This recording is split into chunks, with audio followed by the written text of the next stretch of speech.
Je suis Dorit Naon, j'écris les posts LinkedIn des chefs d'entreprise, je forme leurs équipes à LinkedIn, je suis autrice et chroniqueuse télé. Dans ce podcast pour la rubrique Management de Capital, je vous propose de recevoir chaque semaine des acteurs qui ont su répondre aux nouveaux défis du monde du travail.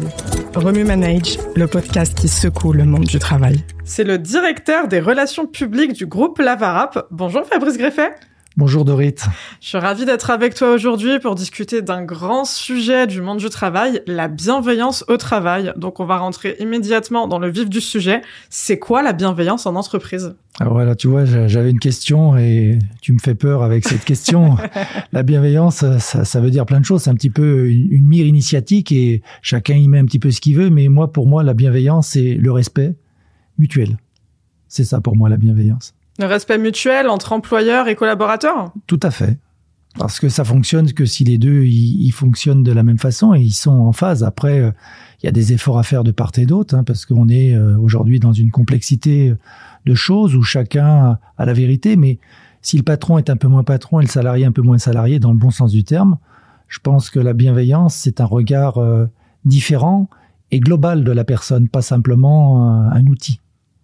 De grandes paroles et on va développer tout ça ensemble pendant cet épisode. Mais avant ça, je vais te faire réagir à une étude d'un sujet contraire à la bienveillance. Selon une étude Opinionway, 44% des salariés sont en situation de détresse psychologique. C'est quasiment la moitié des salariés en France. Et le taux de burn-out est de 34%. C'est une enquête de l'Observatoire de la responsabilité sociétale. À côté de ça, tout le monde parle de bienveillance au travail. C'est une forme d'hypocrisie ? Non, je pense que c'est une forme d'ignorance. Parce qu'en réalité, je ne suis pas persuadé. Alors, on imagine toujours l'entreprise comme un grand truc, avec des patrons du CAC 40, etc. Alors, en réalité, le paysage, il est plutôt composé de PME, de moins de 10 salariés. Et je suis pas en train d'opposer, et je dis pas que les statuts font la vertu. C'est pas parce que t'es petit, que t'es gentil, et grand, t'es méchant. Mais ce que je dis, c'est que parfois, le chef d'entreprise, qui est un homme avant tout, une femme, ne va pas avoir conscience de la détresse de son salarié, pas plus que tu as conscience des fois de la détresse de ton compagnon ou de ta compagne. Donc c'est un manque d'observation, d'écoute ? Un manque d'observation, moi à mon sens, un manque peut-être d'empathie, parce que ça aussi c'est important, puis un manque de temps, parce que en réalité, quand tu es chef d'entreprise, tu es pris par plein de contraintes et c'est pas que t'as pas envie de répondre, c'est pas que t'as pas envie de voir, c'est que parfois t'es tellement contraint pour sauver ton entreprise que tu passes à côté de l'essentiel. Parce que pour moi, l'essentiel d'une entreprise, c'est l'humain. Des paroles qui résonnent. Et justement, la bienveillance, c'est une valeur qui est très très chère aux salariés. On va le voir ensemble. Selon une étude Malakoff Humanis, 86% des salariés estiment que la bienveillance doit être la base de la culture de l'entreprise. L'étude pointe du doigt un impact positif sur l'absentéisme et sur l'image de l'entreprise, moins de turnover et une plus grande facilité à attirer les talents. La bienveillance en entreprise, c'est de la marque employeur ? En quelque sorte, mais faut pas que la marque employeur, tu l'as dit tout à l'heure, soit juste une marque employeur. Faut que ça soit incarné par le dirigeant et par ses équipes, parce que tu peux faire ça très bien avec de la communication, avec des médias, avec plein de choses, mais il faut que ça soit incarné par une personne. Et je crois à l'incarnation de la chose, et surtout, chacun doit être son propre flambeau, j'ai envie de dire, et soit son propre ambassadeur. Et c'est ensemble que la solution réside. C'est pas juste un chef d'entreprise charismatique qui va faire la chose. C'est important qu'il le soit, mais derrière, il va falloir qu'il transmette, qu'il crée des équipes et qu'il puisse permettre à chacun de grandir. Donc, la bienveillance, elle est importante à condition qu'elle soit incarnée et partagée. C'est ce que je pense. La bienveillance au service du collectif, entre personnes en bonne intelligence. On va le voir plus tard, toi et moi. Mais d'abord, j'ai envie de te poser une grande question pour faire écho à ce que tu viens de dire. C'est quoi un manager bienveillant ? Un manager bienveillant, c'est à mon sens quelqu'un qui essaie de penser aux autres avant de penser à lui-même et qui essaye de transmettre surtout, parce que en réalité, aujourd'hui, il y a eu une époque, alors peut-être un peu plus de la mienne, où un bon manager, c'était quelqu'un qui se faisait obéir, alors que là, pour moi, un bon manager, c'est quelqu'un qui se fait comprendre. Je ne veux pas dire aimer parce que ça n'a pas de sens et ça veut rien dire, mais respecter dans le bon sens du terme. C'est-à-dire, pour moi, c'est quelqu'un qui donne envie, qui transmet et qui écoute, parce que le pouvoir d'écoute, c'est le plus important. En réalité, on n'écoute pas et on s'écoute pas. Donc en gros, il faut commencer par s'écouter, bien s'aimer soi-même pour être un bon manager. Et puis ensuite, ça va être source. Tu vas bien aimer les autres et tu vas pouvoir les accompagner. Parce que un individu, c'est pas simplement un employé, c'est un individu. Et je sais pas si c'était prévu dans ce qu'on allait échanger, mais le premier frein à l'emploi aujourd'hui, c'est pas seulement la mobilité. Alors un peu moins en région parisienne, un peu plus dans la région où je viens, puisque le siège historique de la VARAP, même si on est sur tout le territoire, c'est du côté de Marseille. Et en réalité, la mobilité, c'est important, mais tu as aussi l'habitat, puis aussi tu as la garde des enfants, tu as l'assurance de pouvoir trouver une école pour tes enfants. Donc en fait, si tu prends pas en compte l'individualité totale de la personne avec qui tu travailles, que tu l'utilises juste comme un outil, ça fonctionne pas. C'est-à-dire qu'en fait, tout est lié et c'est comme ça que ça peut fonctionner, c'est si tu tiens compte de toute la complexité de la chose et puis moi je suis pour, alors je sais pas si c'est pour une semaine de 4 ou 5 heures, mais je suis pour adapter le plus possible les besoins de l'entreprise aux besoins de la personne qui travaille à tes côtés, parce qu'on est des collaborateurs et c'est ça qui est important pour moi, c'est comme ça que je vois les choses. Mais je crois que la première chose, c'est plus que l'empathie, c'est l'écoute, c'est-à-dire on sait pas écouter, on entend mais on n'écoute pas. Et ça, c'est important, je pense. C'est très fort de sens, tout ce que tu viens de dire. Est-ce que finalement, si je suis ta réflexion, la bienveillance, ça serait pas un sujet sous-jacent? Parce que finalement, dans les modes de garde et la parentalité, il y a de la bienveillance. Mmh. Dans la semaine de 4 jours, il y a la bienveillance de se dire qu'on va proposer un meilleur équilibre vie pro, vie perso à ses collaborateurs. Pareil pour le télétravail, pareil pour la flexibilité horaire. Est-ce que la bienveillance serait pas finalement partout autour de tous les sujets marque employeur? Bah, elle est partout parce que, en réalité, si tu crois parce que tu vas être sympa, que tu vas pas imposer un dress code, que tu vas mettre un baby-foot et la boisson gratuite, que t'es bienveillant, ça veut rien dire du tout. C'est bullshit, ça. En réalité, par contre, si tu vas pouvoir accompagner les personnes de manière intéressante, que tu vas pouvoir leur prêter de l'argent au moment où ils ont besoin d'acheter une voiture, où tu vas pouvoir les accepter qui prennent une journée alors que ça te dérange, mais en réalité lui il en a plus besoin que toi parce que si tu lui lises pas, il va pas pouvoir aller bosser le lendemain. Donc en gros, c'est toujours la complexité, on en parlait la dernière fois, du temps court, voire même de l'immédiateté qu'on vit aujourd'hui dans notre société, et du temps long qui est le seul temps à mon sens qui a du sens. Et c'est quoi la nuance que tu fais entre le temps court et le temps long? Tu peux développer cette partie? Ah bah le temps court, on est dans une immédiate. Enfin, tu connais ce que c'est que l'image, et l'anagramme d'image c'est magie. Donc en gros, on est dans un siècle magique où on croit qu'on peut tout avoir sans rien faire. Et en réalité, on peut tout avoir dans le temps long, c'est-à-dire si on s'investit, si on est honnête, et ça commence à payer un petit peu au bout de quelques années. Donc en gros, l'employeur qui pense pouvoir profiter entre guillemets des salariés sans rien donner, il est à côté de la plaque, et le salarié qui pense qu'il va pouvoir profiter de l'entreprise sans rien donner, il est à côté de la plaque. Donc c'est un espèce de jeu. La bienveillance, elle ne peut pas être que du côté de l'employeur, il faut qu'elle soit aussi du côté de la personne. Alors on ne sait jamais comment ça va fonctionner, mais s'il y en a un qui joue pas le jeu, moi quand je joue aux cartes, je joue aux cartes, mais comme j'aime pas perdre, je triche. Et si je triche, je gagne. Ouais. Donc, ce que je veux dire, c'est que, et c'est pour ça que je joue pas, parce qu'en réalité, j'aime pas tricher et j'aime pas perdre. Mais c'est ça qui est important, c'est-à-dire qu'en fait, il faut vraiment avoir une vraie conscience de ce qu'on est capable d'apporter de manière honnête, sans tricher. Et c'est souvent ça, c'est-à-dire après, t'as des blocages psychologiques, t'oses pas, etc. Et je crois qu'il faut faut faire grandir les gens à tes côtés. Et j'ai envie de dire, en réalité, l'entreprise, ça pourrait être un lieu d'inclusion, c'est ce que je plaide. Bien sûr. Mais ça pourrait être... tes engagements avec la VARAP, d'ailleurs. C'est mes engagements avec la VARAP, c'est ce qu'on essaye de faire. La VARAP, on a juste un seul leitmotiv à l'intérieur de l'entreprise.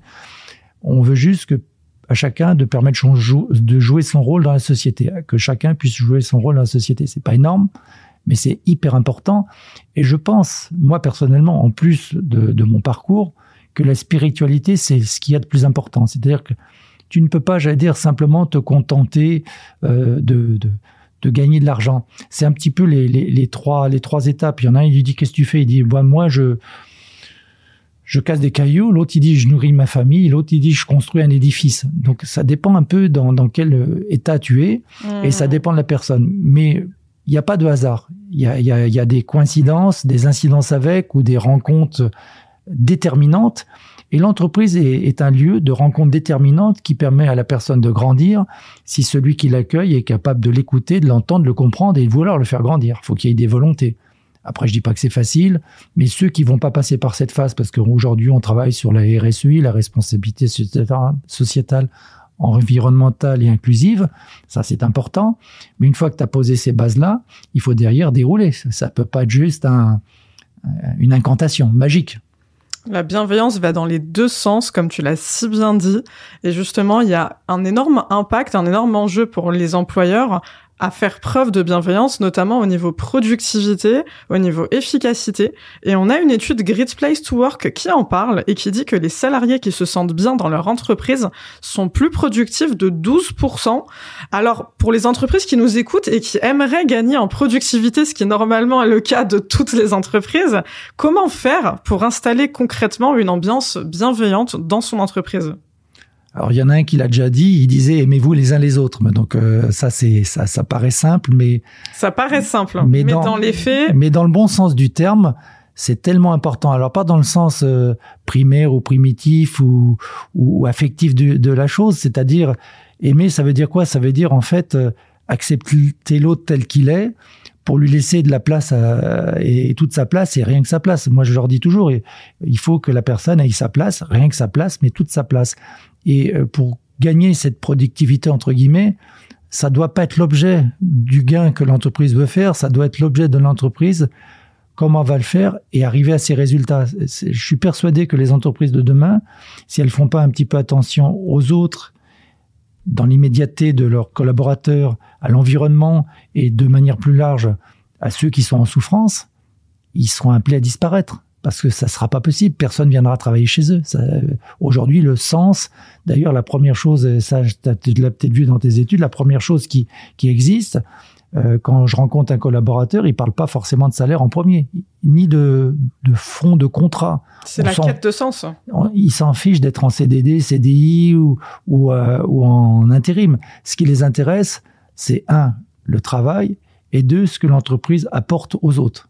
Et après, ce qu'ils peuvent leur apporter. Et surtout, aujourd'hui, c'est un petit peu nouveau, c'est le confort par rapport... Alors, on appelle ça confort, mais je sais pas si c'est le bon terme. L'équilibre vie pro-vie perso. Voilà. Ouais. La vie perso est plus importante que la vie au travail. Et c'est peut-être eux qui ont raison. Moi, je suis né d'une autre génération où les choses étaient un petit peu différentes et presque, on parlait de glorification du travail, que le travail, c'était presque la chose ultime et sacrée.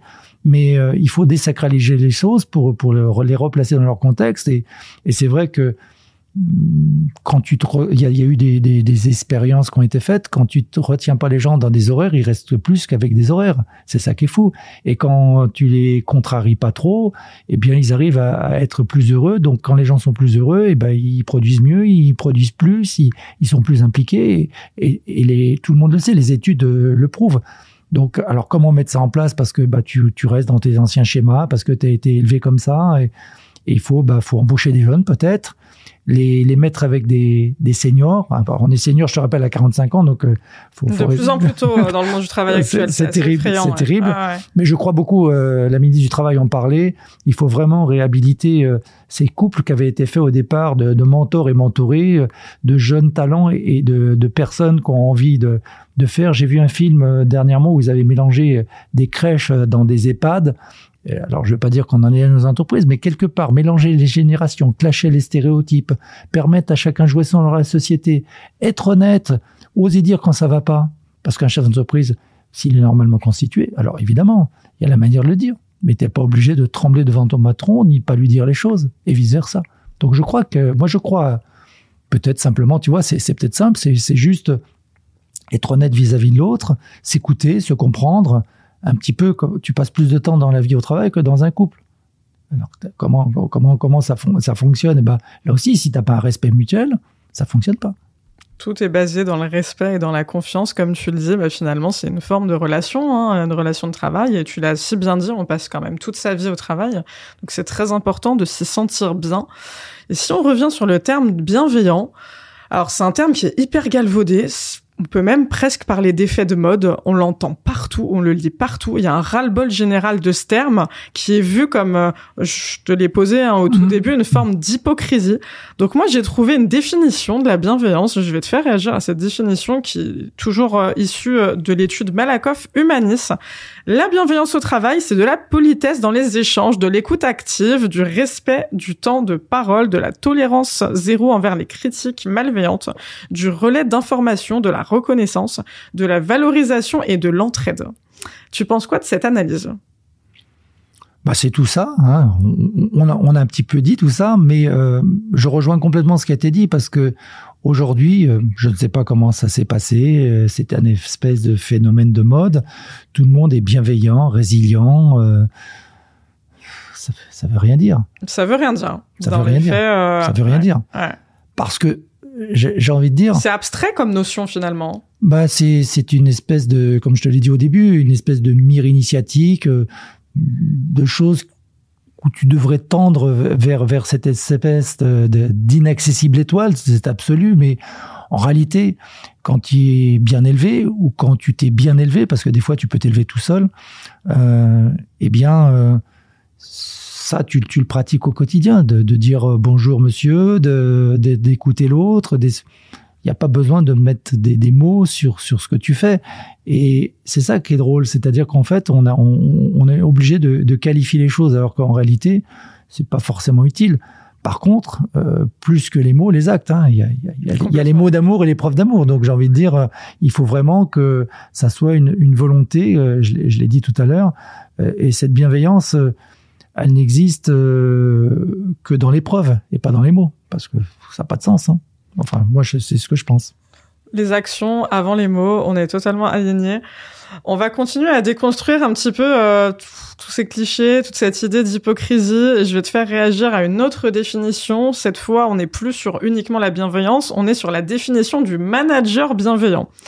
Toujours selon Malakoff-Humanis, le portrait robot du manager bienveillant allierait calme, fiabilité, exemplarité et exigence.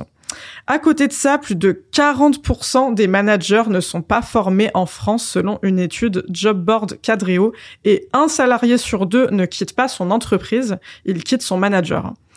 Donc je te le demande, la bienveillance au travail en France, c'est le monde des bisounours ou ça existe vraiment ? Alors, ça existe vraiment pour moi, la bienveillance. Par contre, manager, j'ai un peu de mal avec ce terme parce que tu sais que les mots sont les véhicules de la pensée et manager, ça veut dire manipuler. Donc, les manipulateurs... En traduction littérale anglaise ? En traduction, on va dire ésotérique. En traduction ésotérique, tu peux développer ? ça veut dire... Non, c'est les termes latins. Donc, manager, ça veut dire manipuler, en fait. Donc, En réalité, est-ce que tu peux être un manipulateur bienveillant ? Je ne sais pas. Je crois que la bienveillance, ça échappe à une fonction. Ça doit être l'individu qui est bienveillant. La fonction, elle est pas bienveillante, forcément, puisqu'elle doit accomplir une tâche. Ça te viendrait à l'idée de dire un chaudronnier bienveillant ? Non, alors qu'il l'est, sûrement, en tant qu'homme, en tant que femme. Mais comment t'expliques cette dualité ? Parce que là, quand même, on a des chiffres qui prouvent que les salariés veulent de la bienveillance. Absolument. Que tout porte à montrer que ça amène aussi beaucoup plus de productivité. Mais à côté de ça, on a une catastrophe dans le monde du travail qui est le chiffre que je t'ai donné au début, 44% des salariés en situation de détresse psychologique.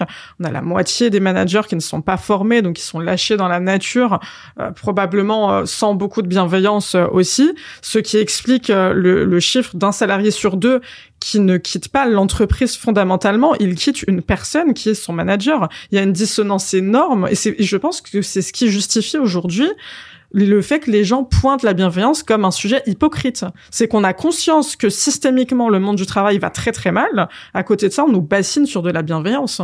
Tu peux comprendre ce ras-le-bol des gens ? Moi, je le comprends et voire même j'y abonde. Parce qu'en réalité, comme tu le dis, il y a une espèce de dichotomie entre le discours et la réalité. Mais là aussi, ce que je t'ai dit tout à l'heure, c'est que tu passes plus de temps dans ton travail des fois que dans ta vie personnelle. Donc, tu crées des liens parfois qui sont ceux d'un couple. Donc, tu es en train de me dire qu'il y a beaucoup de divorces qui se passent dans le monde du travail. Et c'est souvent lié à des personnes. Mais ces propres personnes moi je le vois souvent, ils sont même pas les décisionnaires, c'est-à-dire ils reçoivent des ordres d'autres personnes qui reçoivent des ordres, et ils appliquent des choses, même si quelque part ils en ont pas envie, même si au fond d'eux-mêmes ils savent que c'est une injustice. Ou puis je crois pas, j'allais dire aux pervers, il y en a, hein, mais je crois pas que c'est le fond de commerce de l'ensemble des entreprises. Il y en a malheureusement, mais je suis persuadé que cette dichotomie qui existe entre ce discours bienveillant, voire un petit peu niais, parce que la bienveillance, faut pas l'avoir partout, elle est pas partout malheureusement, et tout le monde n'est pas bienveillant, mais il faut avoir cette tendance à la faire pour qu'on puisse y arriver, presque faire un petit peu comme un mantra, c'est-à-dire le répéter pour que ça arrive, et puis former les gens. Tu l'as dit, il y a peut-être un problème de formation. Moi, je suis persuadé qu'on arrive tout par la formation.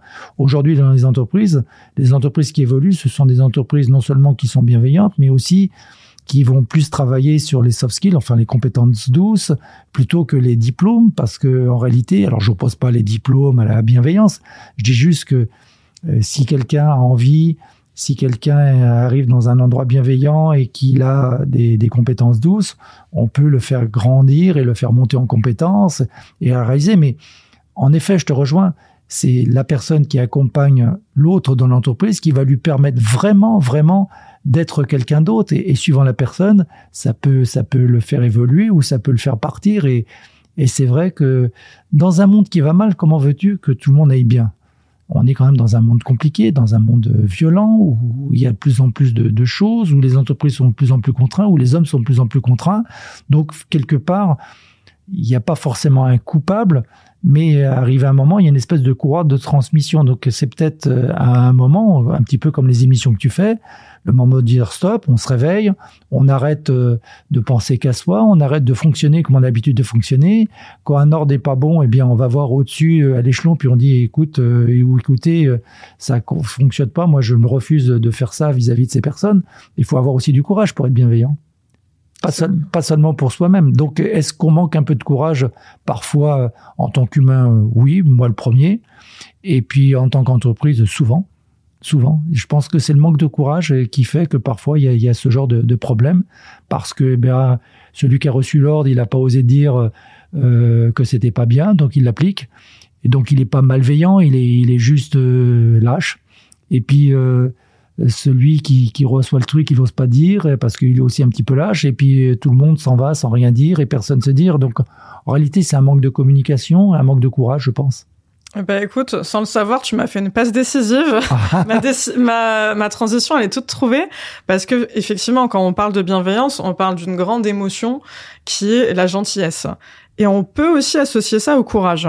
Le site Mieux le Mag en parle très bien. Il a écrit « La bienveillance n'a rien à voir avec une forme de faiblesse. Il ne s'agit pas de laisser faire n'importe quoi sous prétexte de ne pas stresser vos collaborateurs.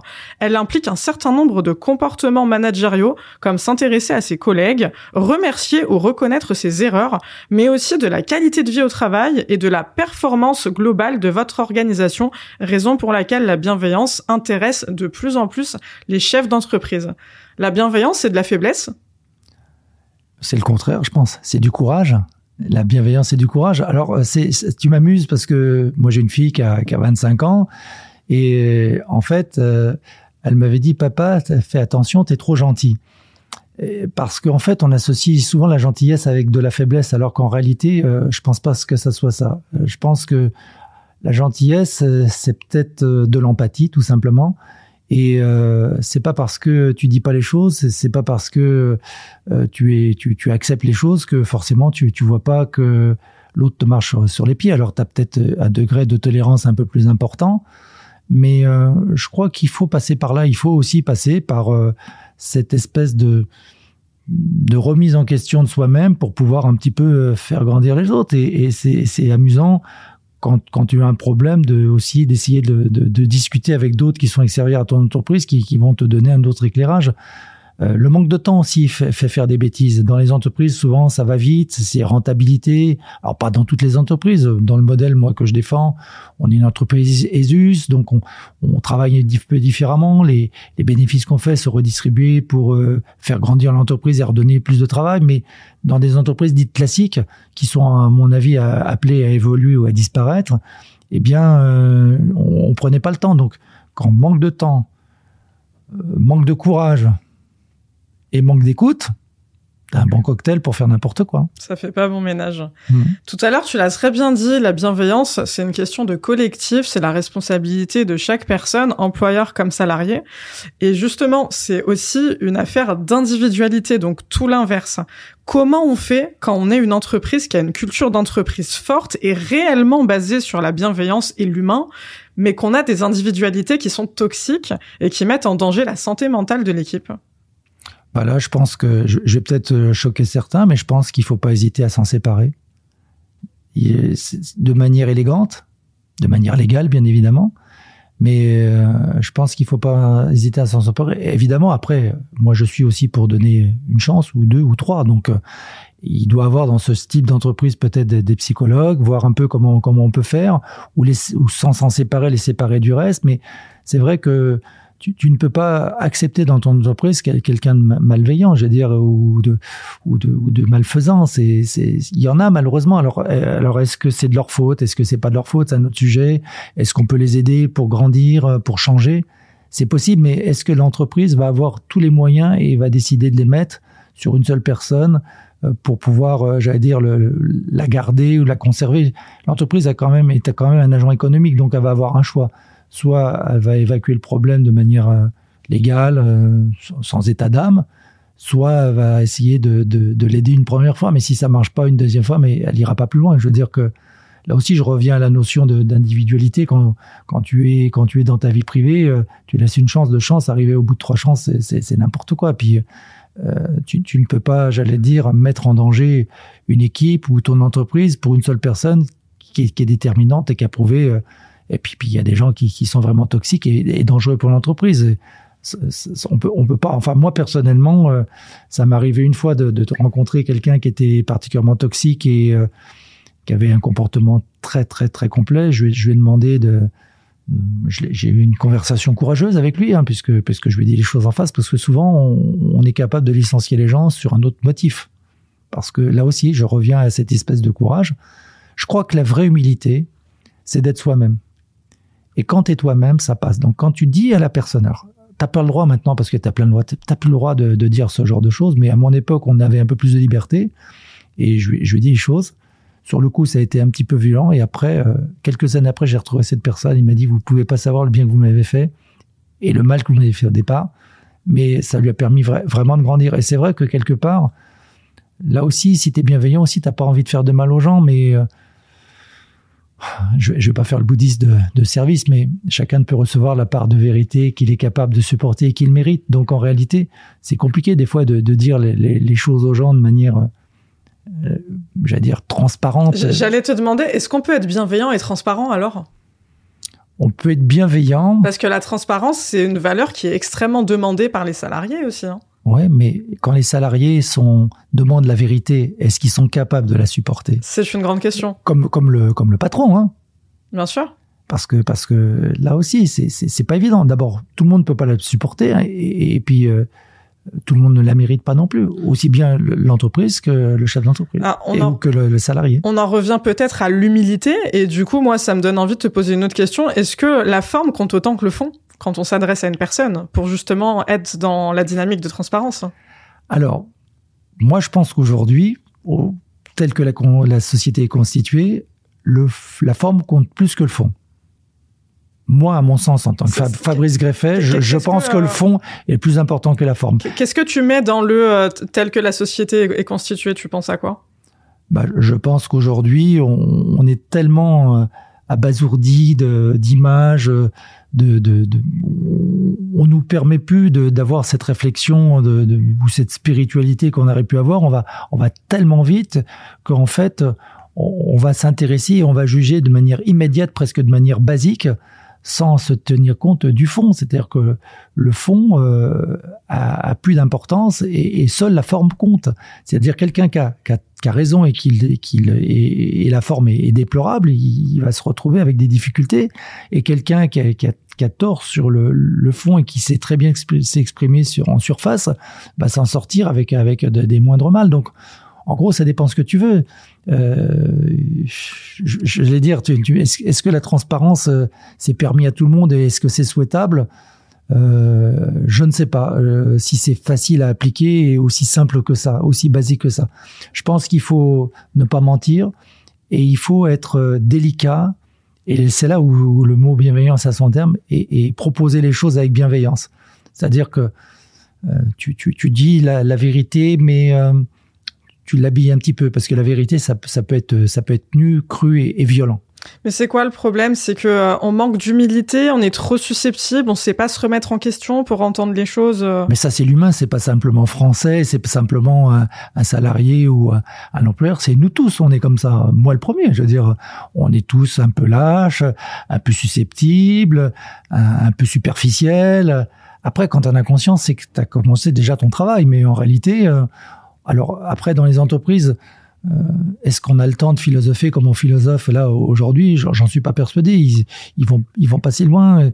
Et puis t'as beaucoup de PME en France où leur sujet c'est juste de faire tourner leur boîte, permettre de ils aiment leurs salariés, mais à leur façon. C'est comme un père des fois ou une mère. Elle aime ses enfants, mais c'est pas forcément l'enfant le comprend tout de suite. Après, il peut le comprendre. C'est complexe. L'humain est complexe. Et j'entends bien, je vais dire, la souffrance. Et c'est nouveau. Et c'est vrai qu'on s'en empare parce que cette souffrance au travail psychologique, ces freins psychologiques, ils sont de plus en plus prégnants. Alors peut-être à cause du Covid, peut-être parce qu'on est dans une situation un peu délicate où on ne sait pas ce que va devenir demain. Donc ça s'accélère. Donc on doit, nous, entreprises et chefs d'entreprise, on va dire, qui ont un engagement, et d'ailleurs je profite de ton antenne pour leur dire de tous venir s'inscrire aux entreprises s'engagent sur le site du gouvernement, parce que c'est important d'avoir cette démarche qui te permettent de faire des choses un petit peu comme le colibri, tu vois, c'est des petites choses qui vont améliorer la chose, c'est pas d'un seul coup tu vas renverser la table, même si moi je suis plutôt à la Varap, on est tous un peu des rebelles constructifs, toi. On a plus envie de renverser la table et de faire bouger les choses parce que, en fait, on s'aperçoit que ça avance pas assez vite. Et je sais que tu es comme ça aussi. Donc, tu me souris, tu me dis, ouais, non, mais là, tu racontes des trucs, c'est bien, mais qu'est-ce qu'on fait demain, quoi? Qu'est-ce qu'on fait demain? Le concret, oui, le factuel. Oui, moi, j'aime bien comme dirait ce beau barbarisme, la concrétitude ou la fratitude, mais quand tu as dit ça, après, comment tu l'appliques dans tous les jours? Des fois, c'est une petite chose. Simplement, déjà, à la machine à café, tu dis bonjour à ton collègue ou à ton patron et vice-versa. Tu dis pas une grosse bêtise ou tu dis pas, tiens, il est arrivé en retard l'autre. Tu vois, quand tu l'as dit, c'est toi qui l'as dit, c'est un ensemble de choses qui vont faire que l'entreprise, elle devient plus inclusive, plus bienveillante, à condition aussi que le dirigeant l'incarne. J'y tiens absolument. Faut que le dirigeant, ça soit pas juste une marque employeur et qu'il soit perché dans sa tour d'ivoire et qui donne ça à son service RSE ou RSEI et que lui, il soit complètement hors sol. Mais c'est pas le cas des 95% des entreprises. Et puis dans les entreprises même j'ai la chance de connaître quelques grands dirigeants, pas tous, qui sont des patrons du CAC 40. Il y a des gens et des femmes et des hommes qui sont très très bienveillants, même à la tête d'empire. On n'en a pas conscience. Alors après, est-ce que ça ruisselle correctement? Est-ce que c'est interprété comme il le voudrait? Tu sais, c'est toujours un peu compliqué. Moi, j'ai eu du mal à élever une fille. Élever, ça veut dire porter au-dessus de toi. Quand tu es à la tête d'une entreprise de 100, 10 000 comme à la Varap, ou 100 000 ou plus, c'est pas toujours facile de vouloir rendre tout le monde heureux, voilà. Mais est-ce que c'est le but de l'entreprise? Je sais pas. Par contre, je pense que les entreprises de demain, elles doivent absolument travailler sur la décarbonation, sur l'inclusion, sur la bienveillance. Mais il faut pas que ça soit juste, comme tu l'as dit, une marque employeur, mais une réalité de tous les jours avec des toutes petites choses. D'où l'importance d'avoir une vraie culture d'entreprise et un vrai management bienveillant, donc de vrais engagements.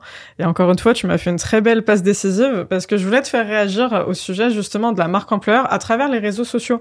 Comme on l'a vu tout à l'heure, la bienveillance, c'est un terme hyper galvaudé, c'est même devenu un terme honteux. On a peur sur les réseaux, quand on est chef d'entreprise, de dire qu'on est une entreprise bienveillante dans les offres d'emploi, sur LinkedIn, quand on fait des posts pour mettre en avant sa boîte, on se dit que ça va être vu comme du bullshit et comme une sérénade hypocrite pour faire l'éloge de sa boîte. Qu'est-ce que tu penses de cette peur? Est-ce qu'une entreprise aujourd'hui peut encore se permettre de mettre en avant le terme bienveillant en annonce d'emploi ou dans des posts LinkedIn, ou pour toi c'est un no-go et au contraire c'est forcément vu comme du washing et c'est vraiment un terme à blacklister? Alors moi je suis plutôt pour la liberté absolue de conscience, donc en fait chacun fait un petit peu comme il veut, mais j'ai envie de dire faudrait presque rajouter un terme bienveillant en vrai, parce qu'en réalité quand tu l'es, t'as pas forcément besoin de l'indiquer. On doit le voir à travers des actions. Aujourd'hui, moi, quand quelqu'un cherche un travail, il va regarder l'entreprise, il va regarder comment elle communique, il va regarder les actions qu'ils ont fait, il va regarder le site internet de l'entreprise et tu vas te faire une idée.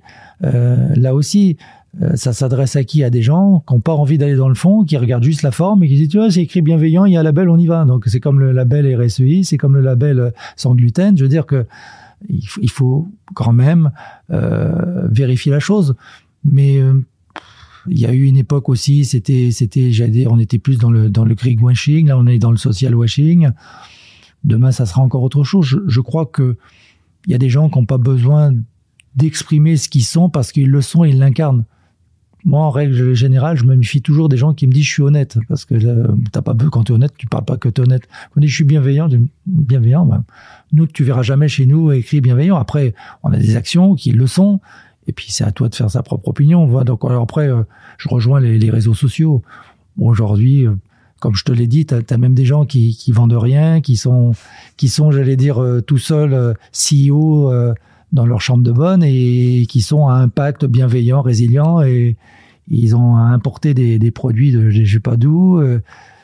Je suis pas en train de critiquer ça. Je dis juste que tu peux pas mettre le label bienveillant là-dessus, quoi. Je veux dire, c'est comme si je disais que je suis bienveillant parce que je parle bien à ma fille ou à ma femme, quoi. Je veux dire, c'est n'importe quoi. Parce qu'on en est là quand même, hein.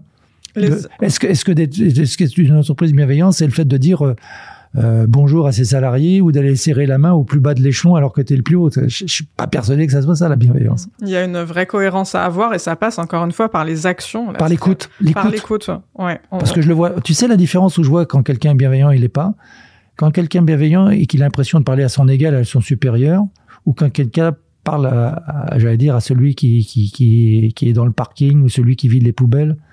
Et là, tu vois qui. Complètement. Il y a une phrase qu'on lit énormément en ce moment sur LinkedIn, ça fait un petit moment d'ailleurs, c'est on voit quelqu'un qui a des vraies valeurs ancrées s'il parle pareil avec le grand dirigeant ou à la femme de ménage. Et moi, je suis totalement d'accord avec ça. Je te rejoins. Tu vois, là, on est d'accord. Là, là on est d'accord. Bon, souvent d'accord, mon Fabrice. Non, je suis d'accord. On est amis en dehors, hein, on le dit. Hein. On s'aime beaucoup. Non, mais pas seulement on s'aime, mais je crois qu'on se respecte et ça, c'est le plus important. On se respecte. On se retrouve justement sur les visions humaines et je pense que c'est le plus important aussi pour connecter entre personnes. Alors, il y a un sujet, je pense, qui t'est très très cher. Tu m'arrêtes si je me trompe, c'est le recrutement. Et notamment la diversité et l'inclusion directement liées au recrutement. Et il se trouve que c'est un sujet qui est directement lié à la bienveillance. Selon une étude Stepstone, 84% des candidats n'ont jamais reçu de réponse à leur candidature. Dans le monde du travail actuel, la recherche d'emploi est un enfer. Indifférence des recruteurs, plus de nouvelles après les entretiens ou mails de refus automatique. Selon Indeed, 12% des entreprises demandent des lettres de motivation, mais avouent ne même pas les lire. La bienveillance en entreprise, ça commence dès l'entretien d'embauche ? Ah, même avant, j'ai envie de dire. Bah quand tu sais que il y a quoi avant l'entretien d'embauche? Et justement, c'est presque, j'allais dire, les process de recrutement. Oui, tout à fait, dans la manière dont tu poses l'annonce déjà, comment elle est posée, où tu la poses. Alors, à la décharge de certaines entreprises, c'est la quantité de réponses qui t'empêche de gérer. Donc en fait, tu as une espèce de truc qui se fait, qui est pas élégant. À une époque, les gens répondaient, et puis aujourd'hui, ça s'est tellement accéléré.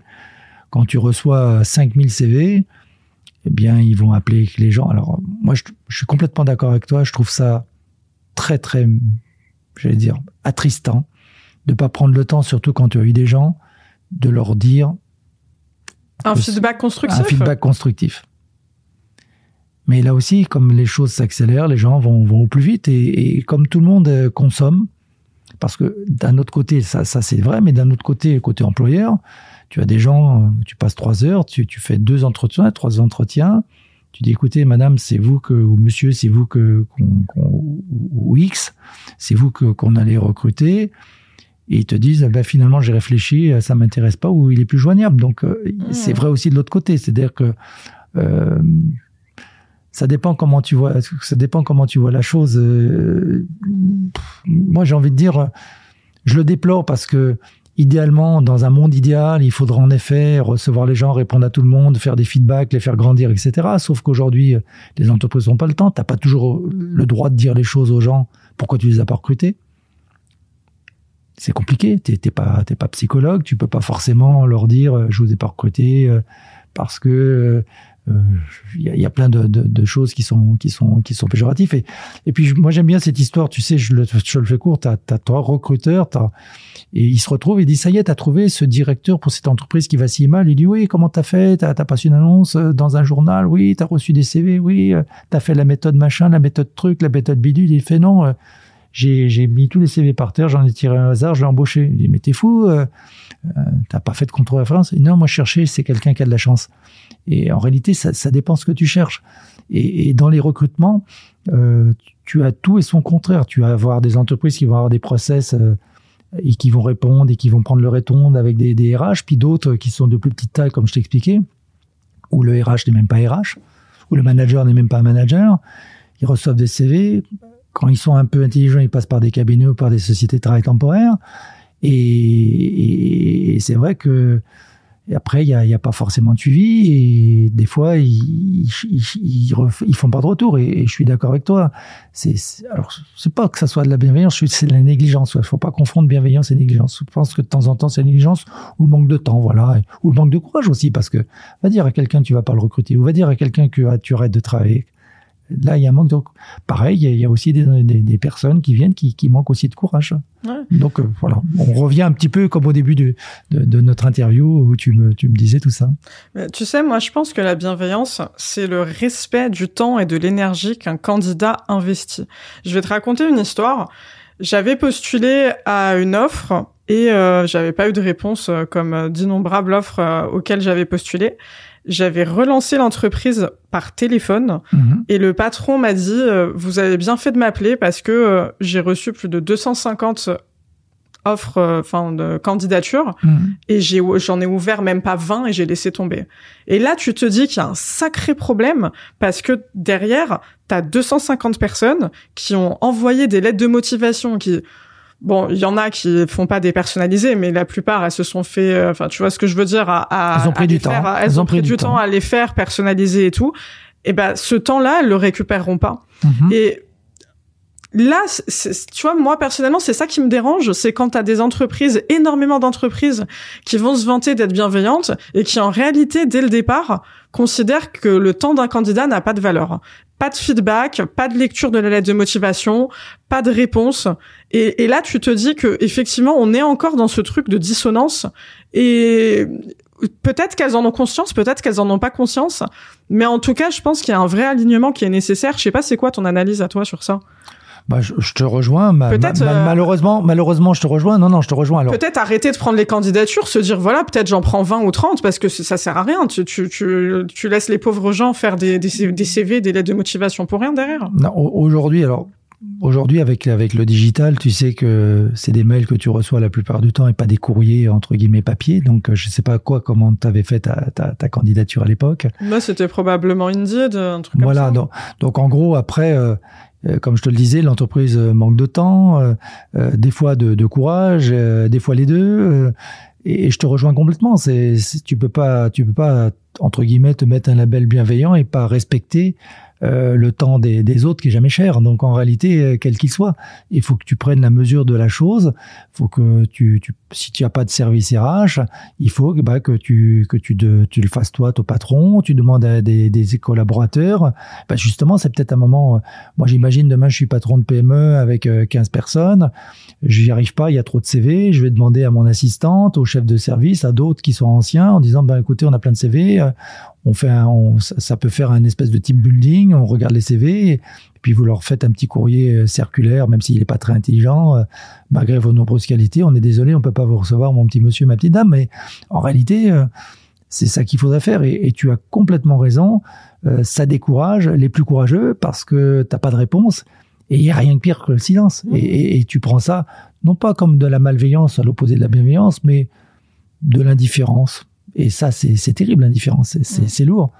Tu sais, t'as un endroit qui s'appelle le TEIBEU, c'est-à-dire l'endroit où il n'y a pas de mémoire. Et il n'y a rien de pire que la mémoire. La mémoire, c'est ce qui est le plus important dans le monde. Et c'est ce qui fait vibrer l'humain. Et si une entreprise n'a pas de mémoire, c'est-à-dire tu lui envoies le CV, elle se souvient pas que tu l'as envoyé, c'est un petit peu dommage. Elle est mal partie. Donc en gros, moi je plaide pour en principe, aujourd'hui, les entreprises, elles font les choses et on devrait avoir une espèce de charte déontologique peut-être, en disant moi je m'engage à envoyer un CV, mais moi je m'engage à répondre, quelle que soit la réponse, dans un temps X à la chose, et encore plus si la personne, il y a eu un contact téléphonique, etc. Ça me paraît essentiel. Ça me paraît essentiel. Oui. Ou la solution, c'est peut-être de bloquer les candidatures selon ce qu'on estime pouvoir gérer, donc 20, 30, 50, et pas se dire, de toute façon, ils continueront à candidater, je les ouvrirai pas. Mais t'as plein de sites, t'as plein de sites qui se nourrissent de ça, où les gens sont en permanence en flux pour chercher, en chasse, et quand tu es, alors aussi bizarre que ça puisse paraître, moi, à une époque, j'ai pas toujours travaillé pour le même groupe. J'ai eu quelques années, je vais pas dire combien parce que ça va me faire de la peine à moi-même. J'ai eu une PME et en fait, je dépensais pratiquement 5% de mon chiffre d'affaires mensuel pour être sur des job boards et trouver des candidatures. Et en fait, on était en pénurie, et beaucoup d'entreprises sont en pénurie de CV, parce que t'as des CV de partout, avec des gens qui répondent pas aussi, d'un autre côté. Donc en fait, l'entreprise, elle fait un petit peu comme elle va à la pêche, elle met un espèce de filet, puis elle voit ce qui tombe, puis dès qu'elle a trouvé la personne, elle s'occupe plus du reste, parce qu'elle a plus le temps de s'en occuper. Je dis pas que c'est bien, je dis le contraire, que c'est pas bien. Mais et d'un autre côté, t'as les salariés qui envoient 30 CV, ils démarrent chez toi, puis d'un seul coup, on lui a proposé 5 euros de plus, il dit non, stop, j'ai 5 euros de plus, je m'en vais à côté. Donc tu vois, c'est un espèce de jeu qui est pas seulement la faute, on cherche pas des coupables, on cherche des solutions en réalité. Et c'est pas que l'entreprise qui est coupable dans ce truc, ou j'aime pas le terme coupable, mais responsable, on va dire, de ce bordel, hein, on va appeler les choses comme ça, parce que puis quelque part, voilà. Toi aussi, tu dis c'est pas respectueux, et tu as complètement raison, je te reçois à 100%, mais est-ce que c'est respectueux quand tu fais 1, 2, 3 rendez-vous, que tu as mobilisé truc, que tu as fait une demi-journée de machin, que tu as expliqué aux personnes, etc. Et puis la personne, elle te dit finalement, je donnerai pas suite, j'ai trouvé mieux ailleurs. Quand elle t'appelle ou quand elle est plus joignable parce que tu l'entends le lendemain matin et que tu as convoqué tout le monde pour faire un espèce d'incorporation de la personne quand tu fais bien les choses. Au moins elle le dit, au moins elle s'exprime. Par contre, si tu parles de ghosting candidat, c'est autre chose. Mais il y en a qui disparaissent complètement. Le ghosting, ça marche dans les deux sens. Genre. Voilà, donc en gros, oui, tu as raison. Est-ce qu'on peut faire mieux, je pense. Et peut-être que tu as raison, peut-être mettre une espèce de filtre en disant j'arrête à telle candidature parce que après je pourrais plus les traiter, et puis après je referai peut-être une autre truc.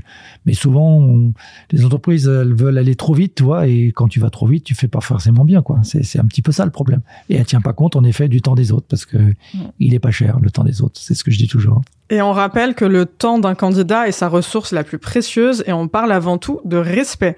On parle beaucoup des onboarding, donc le fait de bien accueillir un candidat, mais on parle moins du offboarding, donc le fait d'accompagner un employé vers le départ de l'entreprise. J'ai une double question pour toi. Comment faire un onboarding bienveillant et comment accompagner un employé vers la sortie dans la bienveillance, donc le offboarding? Ah, ça c'est une très très bonne question. Alors, si l'employé a été vertueux, comme l'entreprise doit l'être. Alors d'abord la formation, d'abord l'arrivée. L'arrivée du départ ou le départ? Le onboarding. Tu accueilles un collaborateur dans ton entreprise, comment tu l'accueilles dans la bienveillance? On en a parlé là un petit moment, c'est-à-dire en fait... La formation, vraiment l'arrivée. Il connaît pas les collègues, il connaît pas la structure, il découvre peut-être même un métier. Nous à la VARAP, on fait des journées d'intégration, hein. Ça dure 2 jours... Et puis ils sont pas tout seuls parce que c'est important. Il y a une espèce de truc qui se crée. C'est des cohortes. Après, on fait même des conneries parce que c'est ça aussi qui est important, pas se prendre au sérieux et travailler sérieusement. Je pense que si on s'amusait peut-être un peu plus au travail, on serait peut-être un peu mieux accueillis. Donc on est accueilli par le président qui prend le temps de venir pendant cette journée, même si on est un grand groupe. Il y en a plein qui font comme nous, parce que souvent tu as raison. Et encore plus, par exemple, dans le métier que je connais bien, qui sont les agences d'emploi, la personne n'est pas accueillie, elle arrive, il y a ça à faire, et puis c'est même pas bonjour, merci, au revoir, quoi. Et on rappelle que la formation, c'est quasiment 90% de précurseur de la réussite de l'employé dans le job. Parce qu'une formation qui est bâclée, c'est la garantie que la personne, elle va se retrouver livrée à elle-même. Et Dieu sait que dans le salariat, la formation, malheureusement, c'est extrêmement bâclé et que tu as énormément de gens qui se retrouvent justement dans un espèce de flou artistique de se dire on m'a lâché dans la nature, je ne sais pas ce que je fais là, je ne sais pas ce que je suis censé faire. Et là, on parle pas du tout de bienveillance. D'où ma question, comment faire pour justement accompagner correctement un salarié qui arrive dans une entreprise? Déjà l'accueillir, prendre le temps de l'accueillir, c'est-à-dire faire un petit peu des sessions d'intégration, c'est-à-dire là on parle même pas encore compétences métiers, c'est-à-dire on va simplement l'expliquer quelle est la société, quels sont ses collègues, où il se situe, le présenter à tout le monde, manger avec les uns et les autres, organiser une soirée un peu festive, lui faire présenter tous les services, les organigrammes s'il y en a. Donc ça, c'est déjà l'intégration. Et après, quand il va intégrer sur son poste, il faut qu'il soit, à mon sens, materné, paterné, parrainé, enfin peu importe le terme, accompagné par quelqu'un. Tutoré, mentoré. On les aura tous fait. Ouais, moi j'adore ce genre de conneries.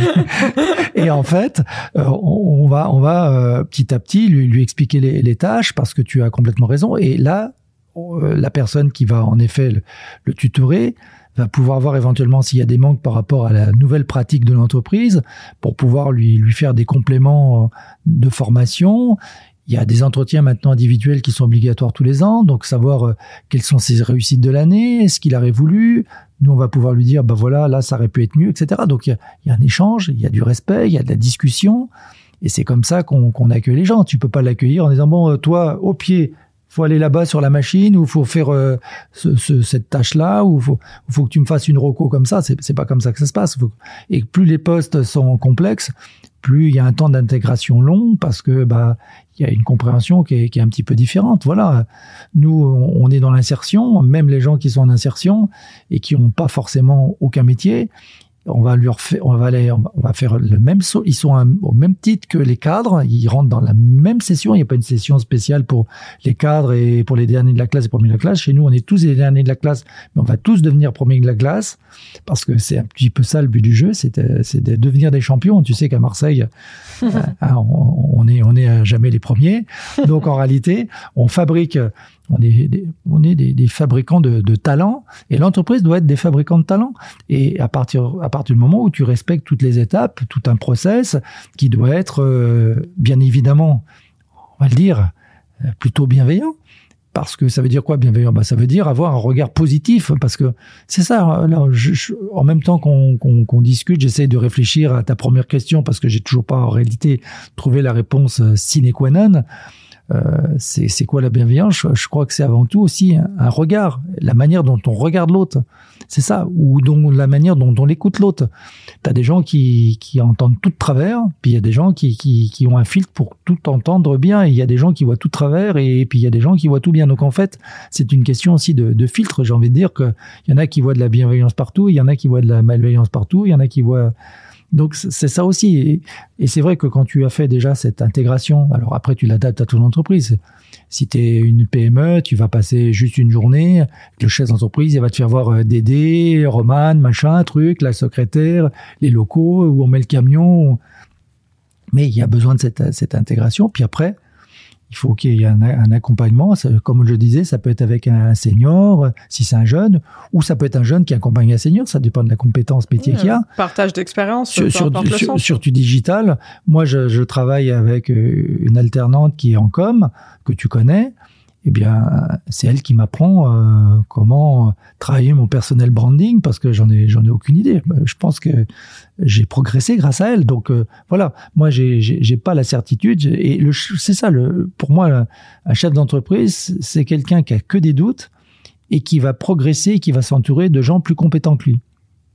Voilà. Et c'est ça que l'entreprise doit aller chercher, c'est-à-dire des gens compétents. Mais ces gens compétents, il faut que tu leur fasses confiance, il faut que tu clashes les stéréotypes. C'est pas parce que il est jeune qu'il est moins compétent, c'est pas parce que c'est une femme qu'elle est moins compétente, c'est pas parce que la personne a décidé d'être non-genrée parce que elle est moins compétente ou qu'elle a un problème, c'est pas parce qu'elle est tatouée qu'elle a un problème. C'est que en réalité, ce qui compte, c'est l'individualité, son rayonnement et son envie de faire. Et quand tu l'accueilles de cette manière-là, que tu lui expliques tout, que tu mets tout carte sur table, le bon comme le moins bon, parce que faut aussi ne pas tout cacher. Tu sais, c'est un petit peu, je reviens à mes histoires de la vie de tous les jours. Si tu es pas honnête avec les personnes avec qui tu vis, forcément, hein, tôt ou tard, ça va te revenir en boomerang, comme dans l'entreprise.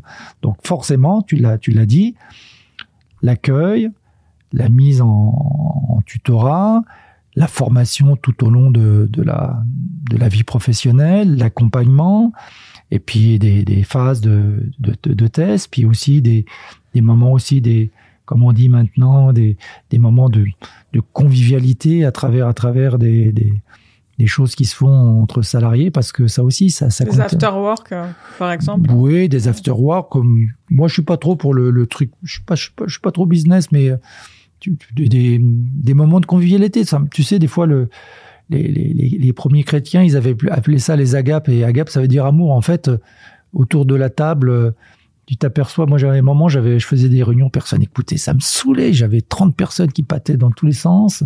Donc, je voulais pas faire le maître d'école. Et après, je me suis dit, j'enlève ça, on fera que des déj. Ça durera un quart d'heure, on filera les chiffres, et après, on parlera pas de boulot. Et ben, tu sais quoi? Ils parlaient tous boulot autour de la table, alors que je leur avais rien demandé, parce que ils étaient dans un autre contexte, pas forcément qu'avec du vin. C'était que de l'eau et des boissons soft, parce que ça fait partie de la vie de l'entreprise. Mais c'est vrai que le fait d'être dans un autre endroit, dans un autre moment, avec de la salade au soleil, tu sais que nous on a du soleil. 11 mois sur 12, donc voilà. Mais tout ça pour dire que ça dépend comment tu places les gens, dans quel contexte tu les places, et l'entreprise, ça peut être le meilleur endroit comme ça peut être le pire, ça dépend avec quoi tu viens toi et dans quelle entreprise tu tombes, voilà. Et on rappelle évidemment que l'entreprise et la vie dans l'entreprise influent énormément sur notre perso. Hein. Qu'on le veuille ou non, l'équilibre vie pro-vie perso est essentiel, mais c'est très important de se sentir bien dans son travail, parce qu'on n'appuie pas sur un petit interrupteur une fois qu'on rentre chez soi pour couper les émotions négatives. C'est pas aussi simple que ça. Tu as raison. Très compliqué. Et le contraire, quand tu es pas bien aussi chez toi, des fois. Ah oui. Est-ce que tu es bien? Les émotions, c'est pas simple. Voilà. On est d'accord. C'est clairement pas un robinet qu'on allume ou qu'on éteint. Alors, si on revient sur le offboarding, il y a un ressenti qui est assez global de la part des salariés qui décident de quitter une boîte, par exemple de poser leur démission, c'est qu'ils se sentent placardisés dans la fin de leur activité. Ils sentent qu'ils sont déjà plus là aux yeux de l'entreprise, et c'est généralement une période qui est difficile à vivre. Donc, comment on fait, si on est une entreprise réellement bienveillante, pour accompagner un collaborateur vers le départ dans la bienveillance, sans que sur la fin, justement, il se sente laissé pour compte et placardisé? Alors, ça c'est une question super dure. C'est vrai que comment tu peux rendre quelqu'un heureux alors qu'il l'est pas? Parce qu'en réalité, quand quelque chose s'arrête, par exemple pour la retraite peut-être, hein, ou pour un départ parce que c'est lui qui a décidé. Pas forcément. Ils sont pas forcément malheureux quand ils partent. Hein, c'est parfois pour essayer d'autres expériences. Alors moi je les ai jamais vus tristes quand ils partent pour d'autres expériences. Au contraire, ils sont contents, voire même ils font la fête et on garde contact. Et moi, je parle de ceux qui partent parce que ils sont atteints par la limite d'âge, ou parce qu'ils sont atteints d'une maladie, parce que ils peuvent plus travailler sur ce poste, parce qu'il faut leur adapter, et que l'entreprise n'a pas forcément le poste qui correspond. Mais j'allais dire quand quelqu'un part parce qu'il a décidé de partir parce qu'il y a, alors sauf comme tu l'as dit, quand il part parce qu'il y a un vrai problème et que il en a tellement marre que la plupart du temps, le salarié va sûrement utiliser le fait de se mettre en congé maladie ou il y aura pas de dialogue. Mais s'il est content de partir, moi j'en ai connu quelques-uns de partir, où ça avait du sens pour lui, où il avait été content de travailler avec nous. Et la bienveillance, ça y est, parce qu'en fait, on garde le contact, on a trouvé peut-être un nouvel ami ou une nouvelle amie, un collaborateur, même si on n'est pas forcément là pour se faire des amis dans l'entreprise. Mais tu vois, la question, c'est comment accompagner la personne à un départ. Peu importe la raison du départ, peu importe finalement l'émotion du collaborateur, entre guillemets, le problème, c'est la posture de l'employeur. C'est qu'un employé va dire, voilà, je pars pour telle ou telle raison. L'employeur va se dire, cette personne est périmée, elle ne m'intéresse plus, je vais concentrer mon attention sur les gens qui sont là permanents, et la personne va totalement être laissé pour compte. Non, je suis pas complètement d'accord avec toi. C'est pour être sur LinkedIn régulièrement, c'est un ressenti très global. C'est le fait de se dire, dès le moment où j'ai dit que je partais, je n'existe plus dans l'entreprise. Donc, comment faire pour accompagner un employé vers le départ? J'entends ce que je te dis, mais je rappelle aux entreprises, et en tout cas, nous, c'est comme ça qu'on le fonctionne. Tant que la personne est dans l'entreprise, elle est à part entière dans l'entreprise. Et elle doit être traitée jusqu'à la dernière minute de même façon que quand il est rentré, et tout le long. Et c'est une erreur de l'entreprise s'il ne le traite pas comme ça. Après, le ressenti, tu sais qu'il peut être fort. Et puis parfois, ça peut être simplement subjectif, et après, c'est complètement objectif. Parfois, je dis pas. Donc en fait, je conseille, c'est peut-être ça la question, comment faire pour accompagner quelqu'un qui s'en va jusqu'au bout. Justement, il faut que l'entreprise respecte le choix du salarié qui a le courage, parce qu'il y en a pas beaucoup qui ont le courage de partir. Des fois, t'en as beaucoup qui en ont envie, mais qui ne le font pas pour plein de raisons. Pour plein de raisons, et des fois des bonnes raisons, simplement des raisons financières qui sont des très bonnes raisons, et puis des raisons familiales, des raisons affectives. Puis, tu sais, au début du discours, tu m'as dit qu'il y avait plein de gens qui partaient à cause de patrons malveillants ou de managers malveillants ou toxiques, mais t'en as plein qui restent parce qu'ils ont des amis, alors pas forcément le patron, ou parce qu'ils ont un respect du patron, de sa manière d'incarner la société. Et ça aussi, il faut le savoir. Donc, en gros, je pense que on doit, en tant qu'entreprise, absolument respecter le choix et le courage de la personne. Ça revient souvent, courage, tu vois, dans bienveillance, et l'accompagner de manière juste, jusqu'à la dernière minute dont il fait partie de l'entreprise. Et la placardisation, c'est vraiment ça. Il faut la dénoncer, c'est presque du harcèlement. Ça doit être considéré comme une faute grave de la part de l'employeur, parce que c'est malhonnête. Par contre, de dire tu t'en vas, c'est ton choix, bravo, ce courage, ça m'arrange pas, mais par contre, est-ce que tu peux m'aider à former une autre personne, à l'accompagner?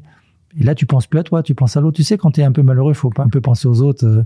Moi, j'ai plein de gens qui ont plein de soucis, mais c'est parce que il y en a qui n'ont pas le temps d'en avoir, parce que quand tu as 3 gosses en bas âge, une mère malade, et que tu dois t'occuper de la tante, et que tu dois faire 2h30 de transport et trouver le truc, etc., t'as pas trop le temps de savoir si tu vas bien ou si tu vas pas bien. Donc en gros, j'ai envie de dire, peut-être que la solution pour la bienveillance, c'est aussi permettre à la personne qui s'en va de jouer son rôle à travers peut-être un rôle d'accompagnement et de transmission à la personne qui va laisser, sauf si la personne qui s'en va, elle est particulièrement toxique et que son départ a été provoqué. On va pas se mentir non plus. Comment on licencie un collaborateur avec bienveillance? Comment on licencie un collaborateur avec bienveillance? C'est une question. La grande question de fin. C'est une question piège. C'est une question piège. La question à 1 million. C'est la question à 1 million. Peut-être avec 1 million, je sais pas. Ça peut être une idée. C'est très bienveillant, 1 million, en l'occurrence. Ah, tu vois. Mais non, mais avec bienveillance, je sais pas si on peut associer. C'est comme si tu me disais comment on divorce avec bienveillance. Il y en a qui arrivent. Il y en a qui arrivent. Déjà, avec consentement mutuel, c'est compliqué, mais avec bienveillance, c'est compliqué. En fait, avec bienveillance, c'est-à-dire faut aller au-delà de soi-même. Et le problème, c'est que quand tu es toi-même, tu peux faire ce genre de choses. Tu peux être bienveillant. Mais quand tu es une entreprise, t'es un corps constitué, t'es un corps économique. C'est compliqué de pas en tenir compte, et tu peux pas aller contre les intérêts de ta propre entreprise. Donc bienveillant, c'est pour ça que c'est ambigu comme terme. C'est pas que ça passe à place, c'est que c'est ambigu. On associe, j'allais dire, l'entreprise presque comme un être vivant et incarné, alors qu'en réalité c'est une structure juridique qui est là pour faire du business et du fric. Donc, bienveillance, t'as envie de dire, c'est presque à l'opposé de faire des profits. Donc, ça, c'est contrarié comme posture. Donc, licencier quelqu'un avec bienveillance, je pense que c'est simplement le licencier avec respect et avec courage et honnêteté, et lui expliquer pourquoi tu le licencies. La transparence. La transparence et surtout être honnête avec lui pour lui permettre de grandir, rebondir et pas refaire les mêmes erreurs, voire même lui faire une lettre de motivation, enfin une lettre de recommandation qui soit pas non plus dithyrambique en disant qu'il est le plus beau, parce que ça serait se travestir, mais qui soit là pour le coup bienveillante et finement ciselée. Bon, il y a ChatGPT pour ça maintenant, donc ça doit pouvoir se faire plus facilement. C'est quoi tes projets avec la VARAP, Fabrice? Bah écoute, avec la VARAP, on a plein de projets. Tu sais qu'on en a un projet tous les jours. On a des choses encore un petit peu, on va dire, qui sont pas complètement finalisées, mais on va de manière sûre renouveler la journée de l'inclusion. Tu sais que c'est la VARAP qui a déposé cette marque avec le MUCEM pour les 10 ans du MUCEM en même temps. Donc on avait fait ça.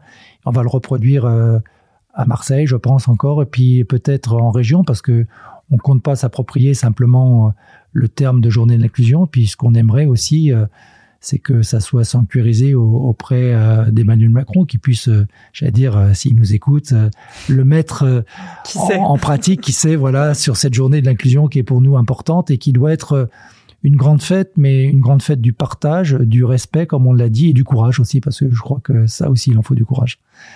Le courage, décidément, c'est le maître mot de cet épisode.